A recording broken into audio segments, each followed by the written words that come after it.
అటు కాంగ్రెస్ కావచ్చు ఇటు కేంద్రం కావచ్చు షెడ్యూల్ 9లో పెట్టాలన్నటువంటి అంశాన్ని పక్కదారి పట్టించి రాజకీయ ఏదైతే స్థానిక ఎన్నికలకు వెళ్ళడం జరిగింది. ఒకసారి వాళ్ళ కుటుంబం కూడా ఇక్కడే ఉంది. ముగ్గురు పిల్లలు వాళ్ళకు ఒకసారి మాట్లాడే ప్రయత్నం చేద్దాం. ఏం పేరమ్మా? సాయిశ్వర్. సాయిశ్వర్. ఏం చేస్తున్నారమ్మా? కార్ డ్రైవింగ్ చేస్తాడు. Car driving. ఏంది కుటుంబ నేపథ్యం ఏంది అసలు?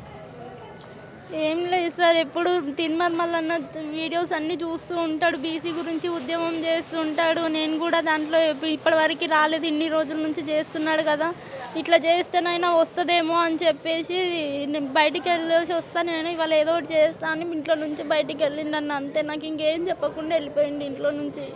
ఏం చేస్తుంటారు? పని ఏం చేస్తుంటాడు? కార్ డ్రైవింగ్ చేస్తాడు అన్న. ఓకే. ముగ్గురు పిల్లలమ్మా? ముగ్గురు పిల్లలు. అన్న చెప్పండి, కార్ డ్రైవింగ్ చేసే ఒక వ్యక్తి ఇలా బీసీల కోసం ప్రాణత్యాగానికి కూడా సిద్ధమైండు. ఈరోజు బీసీలంతా కూడా చాలామంది సంఘాల పేర్లు పెట్టుకొని ప్యాకేజీలకు అమ్ముడు పోతున్న క్రమంలో బీసీల కోసం అని చెప్పేసి ఒక పార్టీ పెట్టిరు. ఇలా అదే నమ్మకంతో ఒక యువకుడు మీ ఆఫీస్కి రావడం, అక్కడ మీరు లేకపోవడంతో ఆత్మహత్యకు కూడా అంటే ప్రాణానికి కూడా ప్రాణత్యాగానికి సిద్ధమైనటువంటి వ్యక్తి. ఏం చెప్పదలుచుకున్నా ఆ యువకుని కావచ్చు ఈ తెలంగాణ ప్రజలకు ఏం చెప్పదలుచుకోరు? ఒకటి, ఈ బీసీ ఉద్యమం ఇటువైపు పోతుందని నేను ఎక్స్పెక్ట్ చేయలేదు. కానీ ఒకటైతే వాస్తవం, ఈ బీసీ ఉద్యమంలో ఇటువంటివి జరగకూడదు. ఎందుకంటే తెలంగాణ ఉద్యమంలో 1200 మంది చనిపోయారు. ఇవాళ శ్రీకాంతాచారి వర్ధంతి మర్నాడే ఇలా సాయి ఈశ్వర్ ఇటువంటి ఆత్మహత్యాయత్నం చేయడం, బీసీలకు న్యాయం జరగాలి, బీసీలను కాంగ్రెస్ పార్టీ మోసం చేసింది, ఈ నాయకులందరూ అగ్రవర్ణ నాయకులందరూ మోసం చేస్తూ ఉన్నారు అనేటువంటి బాధతోటి ఆ యువకుడు ఆత్మహత్య యత్నం చేయడం జరిగింది. ఆయనకు ముగ్గురు చిన్న చిన్న పిల్లలు ఉన్నారు. ఆ పిల్లలు వాళ్ళ జీవితం ఏంది, వాళ్ళ నాన్న పరిస్థితి ఏంది అనేది కొద్దిగా ఇబ్బంది ఉంది, వాస్తవమే. కానీ అది జరగాల్సింది కాదు. బహుశా నేను అక్కడ ఉంటే అది జరగకపోయేదేమో. అవును, నేను అందుబాటులో లేకపోవడం వల్ల జరిగింది. బాధాకరం. ఆ కుటుంబానికి మేమంతా అండగా ఉంటాం, సాయి ఈశ్వర్ను కాపాడుకుంటాం. అలాగే తెలంగాణ రాష్ట్రంలో ఉన్నటువంటి బీసీ ఉద్యమాన్ని కూడా చాలా పవిత్రంగా కాపాడుకుంటాం. ప్రజలెవరు కూడా, మరి ముఖ్యంగా బీసీలు ఎవరు కూడా ఇటువంటి కార్యక్రమాలు చేయొద్దు. ఒకవేళ చస్తగిస్తే మేము చదవాలి, కానీ మీరు ఎందుకు చేస్తారు? ఇలా చాలా పెద్ద పనిని మీ భుజాల పైన పెట్టినన్న, ఆయనకు మంచి జరగాలని అందరం కోరుకోవాలి. ఏదేమైనప్పటికీ తీన్మార్ మల్లన్న అనే పేరు తీసుకుంటూ అంటే చివరి ఏదైతే పెట్రోల్ పోసుకుంటున్న క్రమంలో మల్లన్న బీసీలను కాపాడాలంటూ మీ భుజాల పైన అయితే ఒక బరువు అయితే పెట్టిండు. దాన్ని ఎట్లా స్వీకరిస్తున్నా? అది ఖచ్చితంగా మా బాధ్యతగా ఈ వర్గాల కోసం పనిచేస్తాం, ఈ వర్గాలకు మంచి జరిగేలా చూస్తాం. అంతిమంగా ఈ యుద్ధంలో బీసీలను గెలిపించాలనేది మా కాన్సెప్టు. సరే, ఏదేమైనప్పటికీ కూడా అసలు బాధగా ఉంది ఆ విషయం తలుచుకుంటేనే. అట్లా ఎవరికి జరగకూడదు. బీసీలకు మంచి చేస్తామని, బీసీలకు రిజర్వేషన్లు ఇస్తామని గద్దెనెక్కిన మా లాంటి వాళ్ళు చనిపోవడం కరెక్టు, అటువంటి వాళ్ళు చనిపోవడం. ఓకే, ఫైనల్గా స్థానిక కామారెడ్డి డిక్లరేషన్ తర్వాతనే స్థానిక ఎన్నికలకు పోతామని బీసీలకు ఆశ పెట్టి ఎన్నో ప్రలోభాలకు గురి చేసింది. ఫైనల్గా అయితే 42% కాదు కదా, 20% కూడా దక్కనటువంటి పరిస్థితి. నిజంగా బీసీలకు అన్యాయం అందరి ముంగట జరుగుతూ ఉంది.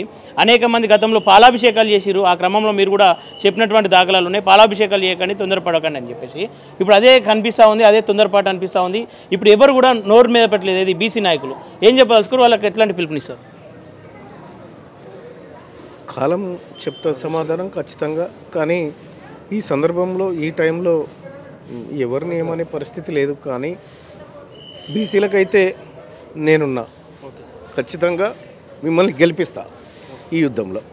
ఎవరిని ఏమద్దని మీరు అంటా ఉన్నారు, వాళ్ళు చెప్పే మాటలకు అట్రాక్ట్ అయ్యి బీసీలకు న్యాయం జరగాలని చెప్పేసి ఇట్లాంటి ప్రాణత్యాగాలకు గురవుతూ ఉన్నారు. ఈ సమయంలో కూడా అందరూ మౌనం పాటిస్తే ప్రమాదమే అన్న. ఇది ఖచ్చితంగా వాళ్ళకి పిలుపునియాలి కదా, అందరు ఏకతాటి మీదకి రావాలని చెప్పేసి. గతంలో తెలంగాణ ఉద్యమాలు అప్పుడు కూడా అందరు ఏకతాటి మీదకి వచ్చిన తర్వాతనే ప్రాణత్యాగాలు ఆగిపోయి ఒక కోణానికి వచ్చింది తెలంగాణ.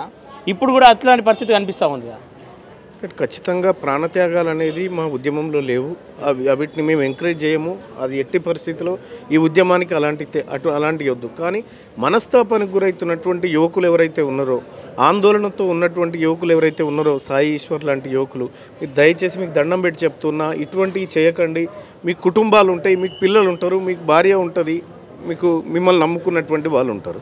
కాబట్టి ఇటువంటి చేయొద్దని చెప్పి రిక్వెస్ట్ చేస్తూ ఉన్నాను అందరు. ప్రభుత్వానికి ఏం చెప్పాలి ఫైనల్? సో మీరు చేసిన హత్య అనేది మీరు చేసినటువంటి కార్యక్రమమే. మీరు 42% రిజర్వేషన్ ఇచ్చినంటే ఇలా మా బిడ్డ ఆ పని చేయకపోతుండే. మీరు మా బీసీలను మోసం చేశారు కాబట్టి ఇవాళ ఈ పరిస్థితి దాపురించింది. ప్రభుత్వం దీనికి పూర్తిగా బాధ్యత వహించాలి. ఖచ్చితంగా దీనిపైన కార్యాచరణ తీసుకుంటాం. చెప్పండి అన్న, ఎట్లా చూసుకుంటారు ఇట్లాంటి ప్రయత్నాలు? అంటే మొదటిది ఇది ఏదైతే శ్రీకాంతాచారిని తలుచుకుంటూ మరో శ్రీకాంతాచారి ప్లేస్లో నేను ఉండబోతా ఉన్నా, ఇది బీసీల కోసం, అది తెలంగాణ కోసం అని చెప్పేసి నినాదాలు ఇస్తూ ఉండు కదా, ఏం చెప్పదలుచుకుంటుంది? నేను ఫస్ట్ వచ్చినప్పుడు అదే అన్నాడు, అన్న కొన్ని నీళ్ళు దాపియమన్నాడు. తర్వాత మొన్నటి వరకు శ్రీకాంతాచారి, ఇక్కడ నుంచి ఈశ్వరాచారి, ఆయన పేరు సాయి ఈశ్వరాచారి, యువకుడు, ఓన్లీ 30 ఏళ్ళ పైన ఉండి అంతే, 3 చిన్నపిల్లలు. ఇది చాలా దురదృష్టకరం. ప్రభుత్వము, పార్టీలు ఈ దొంగ వాగ్దానాలు, మాయ మాటలు చెప్పి ప్రజలను వంచారు బీసీలను. ఆ క్రమంలో ఈ యువకుడు ఈ దానికి పాల్పడ్డాడు. దానికి చాలా బాధాకరం, దురదృష్టకరం. దీన్ని మేము తీవ్రంగా ఖండిస్తున్నాం. ఓకే అన్న, బీసీ నాయకులకు ఏం చెప్పదలుచుకుంటారు? అంటే ఈ ఇష్యూతో అన్న అందరు ఏకతాటి మీదకి రావాలని చెప్పేసి కోరుకుంటా ఉన్నారా? అంటే ఎవరి సెల్ఫ్ రెస్పెక్ట్ కోసం వాళ్ళు పనిచేస్తూ ఉన్నారు, కలిసిపోయే ప్రయత్నాలు చేస్తలేరు, వాళ్ళకి ఏం చెప్పదలుచుకుంటారు అట్లాంటి వాళ్ళు?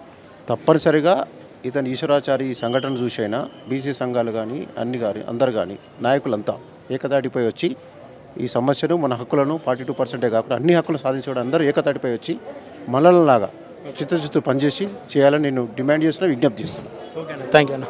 ఓకే, చూస్తున్నారు కదా, బీసీ అంశాన్ని ముంగటేసుకొని కాలం గడుపుతున్నటువంటి నాయకులంతా కూడా ఏకతాటి మీదకి ఇకనైనా రావాల్సిన అవసరం ఉంది. ఎందుకంటే ఇప్పటి వరకు ప్యాకేజ్ల ఉద్యమం అది, కానీ ఇప్పుడు ప్రాణాల ఉద్యమం కాబట్టి ఎవరి ప్రాణాలు కూడా పోకుండా ఉండాలంటే, ఎవరి కుటుంబాలు కూడా పోకుండా ఉండాలని చెప్పేసి అంటే ఖచ్చితంగా అందరూ కూడా ఏకతాటి మీదకి రావాలి. నిజమైన బీసీ నినాదాన్ని ఎత్తుకొని బీసీల కోసం ఖచ్చితంగా నిలబడాలని చెప్పేసి అటు మల్లన్న కావచ్చు, ప్రతి ఒక్కరు కోరుకుంటా ఉన్నారు. ఇవాళ సాయి కావచ్చు, రేపటి రోజు ఇంకెవరన్నా కావచ్చు, ఆ పరిస్థితిలో ఎవరు ఉండొద్దు. ఆ కుటుంబానికి ఒకసారి ఆ పిల్లల్ని చూపియు, 3 చిన్నపిల్లలు, ఆయన కుటుంబం కూడా చాలా బీద స్థితిలో ఉంటుంది. ఆయన పని చేస్తే కానీ పొట్టగడనటువంటి పరిస్థితి, డ్రైవింగ్ చేస్తున్నటువంటి వ్యక్తి ఈరోజు బీసీల కోసం ప్రాణత్యాగానికి కూడా సిద్ధమైనటువంటి పరిస్థితిలో ఇంకా బీసీ నాయకులు మొద్దు నిద్రలో ఉంటే మాత్రం ఖచ్చితంగా ఇది చాలా ప్రమాదానికి అయ్యే అవకాశం ఉంటుంది. ఖచ్చితంగా ఇకనైనా అందరూ ఏకతాటి మీదకి వచ్చి బీసీ అంశాన్ని ఒక మంచి మార్గంలో నడిపించాలని చెప్పేసి ఈ సందర్భంగా మల్లన్న కావచ్చు, ఇంకా అనేక మంది కూడా కోరుకుంటా ఉన్నారు.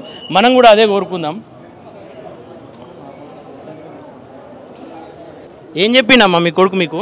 నాకేం చెప్పలేండి, నాకు ఏది తెలియదు. అనుకురా ఇట్లాంటి పని చేస్తాడని అనుకురా? నేను అస్సలు అనుకోలేను. నేను ఇప్పుడు ఫోన్ చేస్తేనే తెలిసింది ఇటు సంగతి. ఏం చెప్తారు మరి నాయకులకు, ఏం చెప్తారు? ఓకే, ఇక మాట్లాడడానికి కూడా వాళ్ళు ఇష్టపడతలేరు. అలా కొడుకు ఇట్లాంటి పని చేస్తారని చెప్పేసి వాళ్ళైతే ఎక్స్పెక్ట్ చేయలేమని చెప్పి చెప్తా ఉన్నారు. చూద్దాం ఏం జరగబోతూ ఉందో.